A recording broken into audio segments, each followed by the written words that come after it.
Səhifəyə şəkillər əlavə eləmək üçün biz image tagından istifadə edirik. Image tagını yaratmaq üçün bura img yazırıq və enterə basırıq. Və bizim üçün tag yaradılır.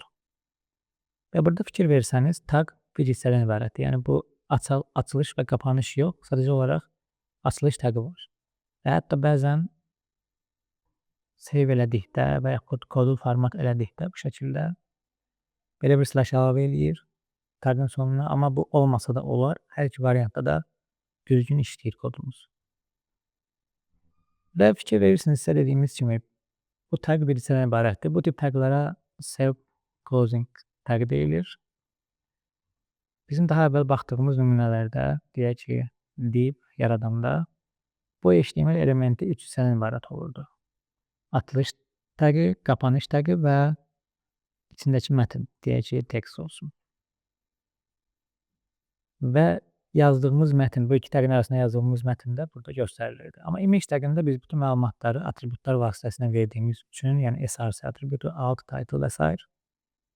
bunun qapanış hissəsinə ehtiyac yoxdur və yaxud iki tagın arasına hər hansı bir kontent salmağımıza da ehtiyac yoxdur.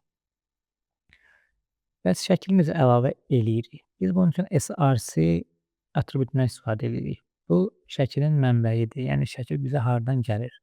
Şəkil iki yerdən gələ bilər. Ya lokal olaraq bizim kompüterimizdən, ya da ki, hər hansı bir xarici mənbədən gələ bilər. İlk öncə lokal kompüterdən gələn nümunəyə baxaq. Burada bizim index.html faylımız var. Onun yanında horse.jpg və onun yanında image adında bir qovluq və onun içində car şəkli, yəni car.awith belə bir maşın şəkli var. Və biz bu ikisini də səhifəmizə əlavə eləyəcəyik. Birinci bundan başlayaq. Ad şəklini əlavə eləmək üçün. Şəkil bizim indeks faylımızda yanbayan olduğu üçün birbaşa adını yazdıqda gördüyünüz kimi şəkil gəlib bura düşür. Daha sonra isə biz maşın şəklini əlavə eləyək. Burada maşın şəkli birbaşa HTML faylının yanında deyil, image adında bir qovluğun içindədir. Ona görə biz birinci qovluğun adını yazırıq və şəklin adını yazırıq. Və gördüyünüz kimi maşın şəkli də bura əlavə olundu.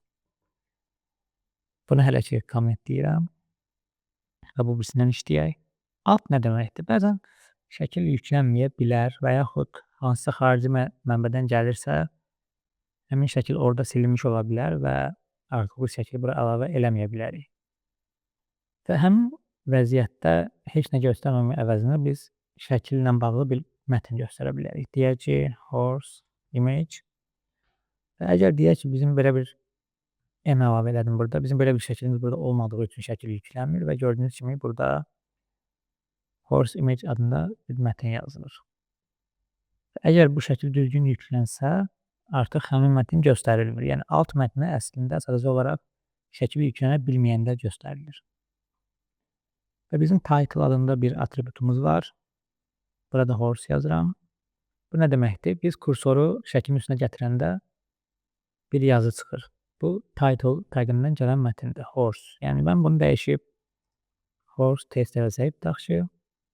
Burada eyni şəkildə göstərəcək. Şəkillərin başqa hansı atributları var image tagının? Height ola bilər. Biz şəklin hündürlüyü nə qədər olsun, onu yazacağıq. 100 piksel, piksel yazmağa ehtiyac yoxdur. Və hətta bunu dəyişib 50 eləsək, böyük ehtimal şəklin özü elə bu boydadır. 50 piksel eləyəndə gördüyünüz kimi şəklin hündürlüyü dəyişir və mən əlavə olaraq bu şəklə width 200 pikseldə əlavə edə bilərəm və gördüyünüz kimi şəkil 50 piksel hündürlüyündə və 200 piksel genişliyində olur. Və bu şəklin orijinal ölçüləri pozulduğu üçün şəkil dartılmış kimi göstərilir. Biz çox vaxt şəkillərə hündürlüyü və genişliyi CSS vasitəsilə veririk, amma bu şəkildə də verə bilərik. Və son olaraq da səhifəyə xarici mənbədən necə şəkil əlavə edə bilərik, ona baxaq. Deyək ki, bizim belə bir şəkil axtarırıq, HTML şəkili və bunu əlavə eləmək istəyirik. Sağ klik eləyirəm və copy image address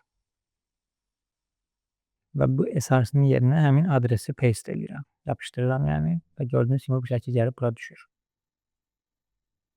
Və biz istədiyimiz şəkli bu şəkildə bura əlavə eləyə bilərik.